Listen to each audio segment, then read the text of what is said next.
Mas antes, eu vou aqui para o repórter Ivaldo José. Ele está ao lado do deputado federal André Moura, líder do governo na Câmara Federal e no Senado. André, que teve essa semana, aliás, todas as semanas em Brasília são extremamente movimentadas. Mas essa também foi.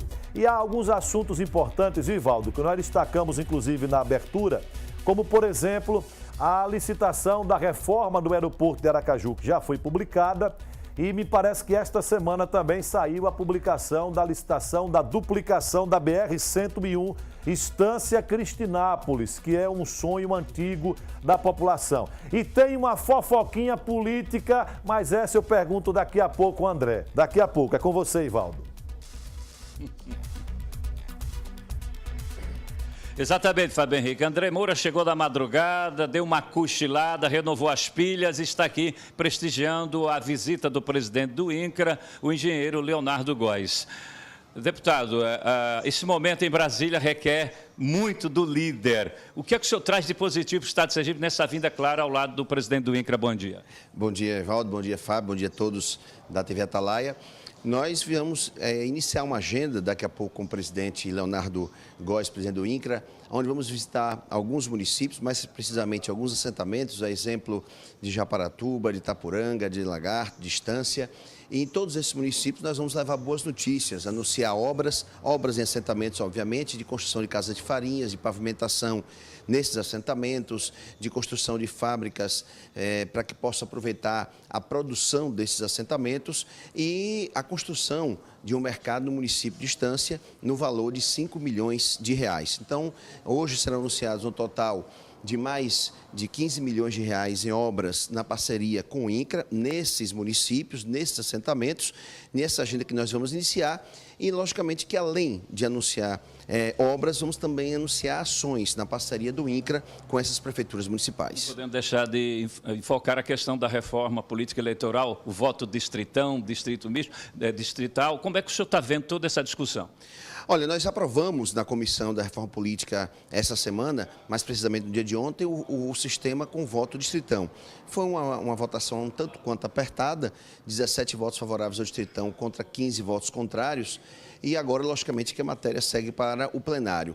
Existe uma mobilização muito forte dos líderes partidários para que nós possamos definir uma pauta prioritária. E essa pauta prioritária ela consiste em 3 pontos principais, que é a questão do sistema, e a tendência maior é o distritão, sabendo que não é fácil aprovar, porque é uma PEC que precisa ter 308 votos. E nós temos alguns partidos, exemplo do PT, do PCdoB, do PR, que fecharam questão contra o distritão, porque entendem o comando desses partidos, que o distritão tira o poder, o comando da executiva nacional do partido, já que os mais votados eles se elegem e entende esses comandantes partidários que dessa maneira cada parlamentar naturalmente vai ter uma independência, já que eles não vão precisar dos partidos para poder fazer as coligações e consequentemente precisar das legendas. Então o sistema é um ponto, a outra questão é o financiamento público de campanha, que é praticamente um consenso no Congresso Nacional pela aprovação dele, se bem que existem alguns parlamentares que são contra, eu particularmente sou contra, entendo que no momento como esse que o país atravessa, você não pode tirar recursos de áreas essenciais como saúde, educação, segurança pública para poder botar em campanha eleitoral. Já existe o fundo partidário e eu acho que não tem necessidade de se manter o fundo partidário e ainda criar um fundo de campanha. E o terceiro ponto mais importante que é a questão da cláusula de barreira, que no primeiro momento seria você atingir, cada partido teria a obrigatoriedade de atingir a cláusula de barreira em 9 estados. Então, esses são os 3 principais pontos. Nós sabemos que reforma política não é fácil de passar, é PEC, é 308 votos, mas entendo que é muito possível que esses pontos a gente tenha uma discussão ampla com possibilidade de aprová-los. E agora, Fábio Henrique está lá doido para fazer uma pergunta. Vai lá, Fábio. Veja bem, deputado André Moura, eu acho que desses pontos todos da reforma, aquele que mais gera, digamos assim, uma expectativa na população é a questão do distritão. O povo entender o distritão é o seguinte, é a questão da legenda, por exemplo, a Assembleia Legislativa de Sergipe, se você tem 24 vagas, elegem-se os 24 mais votados e ponto final, acaba aquela história de voto de legenda. Pela experiência que o senhor tem, isso vai passar no plenário da Câmara?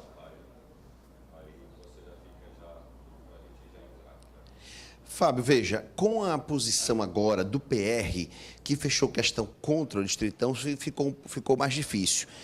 Hoje, os cálculos que se tem é que o Distritão, se fosse colocado em pauta no plenário hoje, teria algo em torno de 270, 280 votos, não os 308 votos necessários suficientes. Há uma mobilização forte de alguns partidos que são favoráveis ao Distritão, exemplo do PMDB, do PSDB, do PTB, do Democratas, do PP, de se fazer um trabalho durante essa semana para tentar viabilizar mais algo em torno de mais 40 votos, que seriam os votos necessários para aprovar o Distritão. Então, não é uma coisa que eu diria que é fácil ser aprovado. Eu entendo que o financiamento de campanha, muito provavelmente, mesmo tendo uma posição contrária à minha, deverá ser aprovado. A cláusula de barreira também, mas o Distritão está aí a algo em torno de 30 ou 40 votos necessários para poder atingir, pelo cálculo, pelo mapa feito, os 308 votos mínimo necessário para aprová-lo. Você falou também que tinha uma perguntinha lá para o finalzinho, que era uma fofoquinha. Mas antes da fofoquinha, a Veja publicou ontem, deputado, o senhor deve ter tomado conhecimento, a seguinte manchete: Temer manda exonerar indicados do líder do governo no INSS. O que diz a Veja: apadrinhados de André Moura tinham relações com entidades privadas que administravam interesses milionários da máquina pública.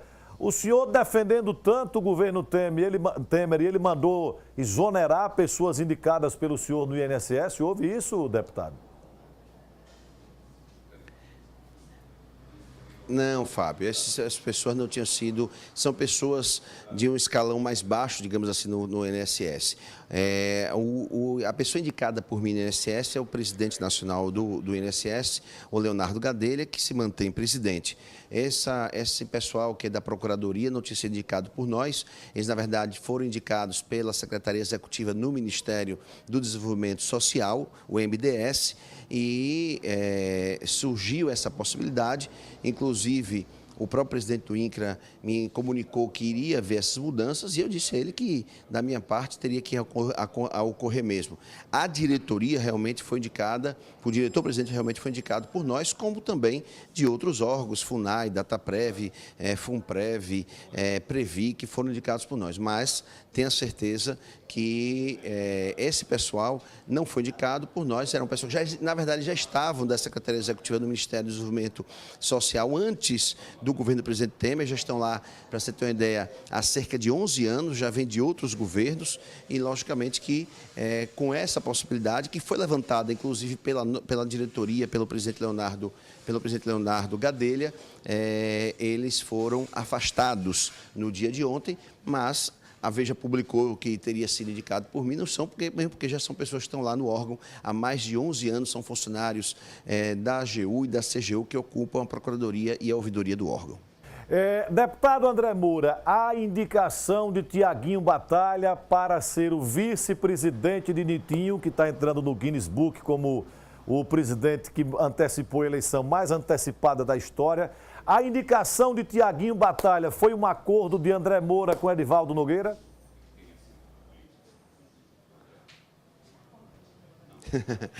A indicação de Tiaguinho Batalha, que faz parte do nosso agrupamento político, foi de uma construção que o Tiaguinho fez com esse agrupamento político do qual nós fazemos parte. Não há nenhum tipo de acordo meu com o prefeito Edivaldo Nogueira, é um entendimento interno que ocorreu dentro da Câmara. Logicamente, eu tinha conhecimento pelo próprio Tiaguinho e por alguns vereadores que fazem parte desse agrupamento, mas não houve nenhuma participação do deputado André Moura nesse entendimento com o prefeito Edivaldo Nogueira. Nosso entendimento, o meu com o prefeito, é todo ele em busca dos recursos necessários para a Prefeitura de Aracaju, junto ao governo federal. Inclusive, amanhã eu estarei reunido com o prefeito Edivaldo Nogueira, amanhã pela manhã, na Prefeitura de Aracaju, que vamos discutir alguns projetos de interesse da capital, mas não há nenhum tipo de diálogo, de entendimento político entre o deputado André Moura e o prefeito Edivaldo Nogueira. Olha, Fábio Henrique, toda a imprensa já aguardando o momento da coletiva. Se você tiver mais alguma pergunta, senão a gente vai liberar o deputado André Moura. Agradecer ao deputado André Moura.